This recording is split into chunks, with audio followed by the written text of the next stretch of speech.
Pan oedd tlodi'n rhemp a potio'n grefft, roedd na hen botcher yn Llangefni, Charles Peace, neu John Jones wrth ei enw bedydd. Ni honna i fod yn onest. Roedd William Roberts yn dipyn o lawia fo John Jones, ac un noson aeth y ddau i'r tŷ am swper, ond doedd Nan Jones ddim adra, a rhaid fi gwneud bwyd i hunan.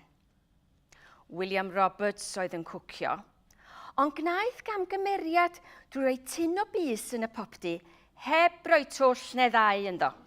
A phan boethodd y tin, byrstiodd a malu drws y popdy'n ufflon. Digwyddes fynd i mewn i ganol y llanast, a William yn egluro beth oedd wedi digwydd a meddai. Dyna ddangos ei bod nhw'n rhoi rhywbeth diawledig yn y tyniau na i'w cadw nhw.